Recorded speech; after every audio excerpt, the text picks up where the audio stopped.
So here in this last section of Chapter 19, we're going to talk about, up to this point we've already talked about delta G and delta H and delta S and how they're related, and we've done some sample calculations. And the last thing we want to do is sort of talk a little bit more about delta G and its implications and do some sort of creative calculations with boiling point and with equilibrium calculations. So we know that if delta G is 0 at a particular temperature, that we're at equilibrium. Delta G is equal to 0 is only true at equilibrium. And it only works at that particular temperature. So if I change delta G, or if I change the temperature, the delta G of the system will in fact change. And all you have to do is look at the equation for delta G. Delta G is equal to delta H minus T delta S. There's my temperature dependence right there. So let us consider water liquid at 1 atmosphere and water gas at 1 atmosphere. At what point is delta G equal to 0? Well, delta G is equal to 0 when I'm at equilibrium, when I have some amount of both of these substances. What is the only temperature at which I can have liquid water and gaseous water both existing in equilibrium, concentrations of the change? The only place that can happen is actually at the boiling point. Liquid water and gaseous water are in equilibrium only at the boiling point. So delta G naught is 0 at only 373 Kelvin. What is the magnitude of delta G if at 298 Kelvin? So at room temperature, is the reaction spontaneous as written in the left to right direction?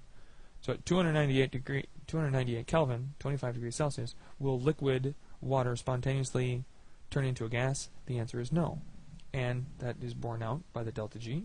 The actual value of delta G is 8.5 for this reaction at 298. Would the reaction be, what would be the magnitude or the sign on delta G at 400 Kelvin? Well, that would be a spontaneous process. I'm at a higher temperature, liquid water will spontaneously boil, and so the delta G would be negative for that case. So we can actually exploit this fact, that delta G is 0 between a liquid phase and the gas phase. It's 0 at equilibrium, so we can actually, it's 0 at the boiling point, we can actually use that and actually calculate the boiling point of a substance. So here's the substance that we're going to do.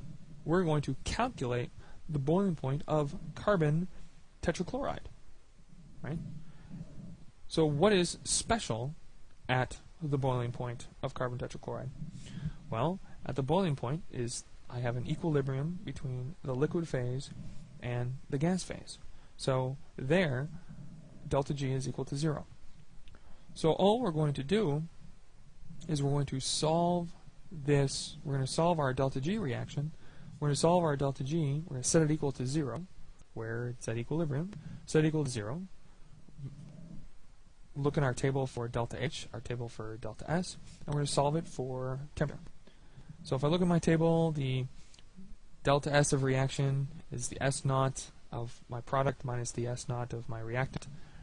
There's 1s in front of both of them, so I'm not doing anything fancy there. So 214 minus 99, so delta S is minus 95. Delta H of reaction is a delta H of formation of carbon tetrachloride minus the delta H of formation of carbon tetrachloride gas. So minus 139.3 plus 106.7, I get minus 32.9 kilojoules.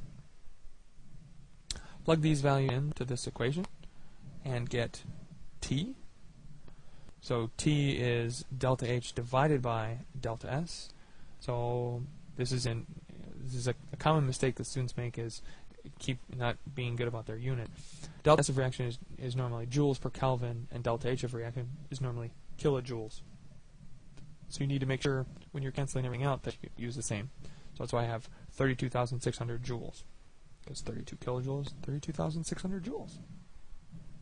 And I divide it out, joules cancel out, and I'm left with Kelvin in the denominator of the denominator, which in the numerator, and I get a temperature of 343.1 Kelvin. And in actuality, if I go and experimentally determine it, the actual boiling point of carbon tetrachloride is 349.9. Now, why is it different? has to do with the error inherent to the measured values of delta H, and also, as I told you, delta H is in fact temperature dependent. As I change temperature, the value of delta H changes slightly. So this number, there's a little bit of error bar on that number. But as you can see, those numbers are actually pretty close. So what if I'm actually not at standard state? Right? What if I don't have, I'm not at 25 degrees Celsius, I'm not at, what if I'm not at 25 degrees Celsius? Well, again, let's say we're in a system where we're looking for an equilibrium, and we want delta G to be 0. Okay? And notice I don't have a little nut there, just delta G. Without derivation, I'm going to tell you that the delta G at any temperature is equal to the delta G, or the delta G at non-standard state is equal to the delta G at standard state plus RT ln of Q, where the where Q is the reaction quotient, which, remember, the reaction quotient looks exactly like an equilibrium constant, only the concentrations are the initial concentrations. But at equilibrium, which delta G is equal to 0, at equilibrium delta G is equal to 0, and at equilibrium Q should be equal to the equilibrium constant. And we now have a last K. In this case, it's a KEQ. Because we're at equilibrium, so Q is equal to K. So we can solve this equation for delta G naught is equal to minus RT ln of K. Now the K in this case, it's actually what's called an effective equilibrium constant, because in fact it actually must be unitless. There can't be any units on K. We talked a little bit about this when we introduced equilibrium, that we don't normally put units on equilibrium constants because it varies from system to system, because it depends. If I've got 2 moles of product and 1 mole of reactant, I'll have a molarity as my unit. So it's an effective equilibrium constant. So now we have a correlation between equilibrium constant and delta G of reaction. So now we can actually calculate. We can now go back. I know you guys just miss equilibrium so much, but now we can actually use thermodynamics to help us calculate equilibrium calculations. So we're going to do 2 simple problems. Don't freak out. Here's my equilibrium. All right, I have lead carbonate in equilibrium with lead oxide and carbon dioxide gas. And if you'll recall, pure solids are not involved in the equilibrium constant expression. So in this case, K for this reaction, the Kp is simply equal to the pressure of carbon dioxide at equilibrium. So the first thing we're going to do is we're going to calculate the delta G of this reaction at 25 degrees Celsius, and then solve for KEQ, or Kp in this case, which will be equal to the pressure of carbon dioxide. Not as tough as it looks. So we'll get a delta G of reaction. I have to include everything in this case. I can't just include the gases. I don't include the solids when we're doing equilibrium constant expressions, or equilibrium calculations. This first calculation is calculating the delta G of reaction. So I have to take the delta G of formation of carbon dioxide, subtract or add to it the delta G of formation 1 times of lead oxide solid, and subtract off the delta G of formation of lead 2 carbonate. Grab my values from the appendix. So delta G of formation of carbon dioxide is minus 394. Delta G of formation of lead oxide is minus 187. For lead carbonate, it's positive 625. And I get a delta G of reaction of positive 43.20 kilojoules. Now I have my delta G of reaction. So I'm going to, this was at those conditions, under 25 degrees Celsius. That's where we got those delta G values. And so now I can calculate the ln. I can calculate the ln of K, which in this case again is a Kp. So the ln of Kp is delta G divided by negative RT. My delta G is 43,200 joules per mole. R, 8.314 joules per Kelvin mole. Temperature is 298. I get an ln of Kp of minus 17.436. Notice all of the units cancel out. Kelvin cancels out, moles cancel out, joules cancel out. So K, the ln of K is minus 17, so that means K is equal to e to the minus 17.436, which gives me a Kp of 2.68 times 10 to the minus 8. Now the question is that reasonable? I have an extremely small value of K sub p. What does that say about this equilibrium? It says that this equilibrium lies far to the left. Very small value of K. It's far to the left, very little carbon dioxide. If it lies far to the left, it probably doesn't want to go very much to the right. Well, the fact that the delta G is positive and rather large, 43 kilojoules, that means it's non-spontaneous in the direction toward the right. So that does make sense. So let's take it one step further.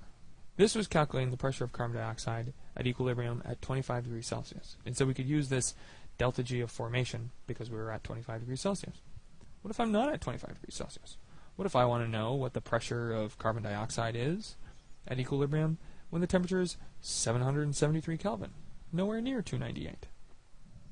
Same reaction, but now we're not at standard state. If we're not at standard state, we actually have to calculate delta G from our other equation, the delta H minus T delta S. That's the way we're going to have to calculate delta G. We can't use delta G as a formation unless I'm at 298.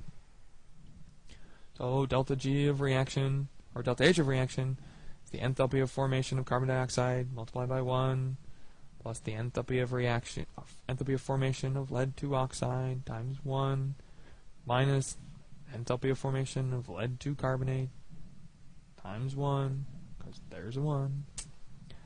I get a delta H of reaction of minus 393.5 kilojoules. Delta S of reaction. Oh, I'm sorry. Minus 393.5 kilojoules is the delta H of formation of the carbon dioxide. For lead-2 oxide, delta H formation minus 217. Lead-2 carbonate, positive 699. My overall delta H of reaction is a positive 88.3 kilojoules. So that's my delta H of reaction.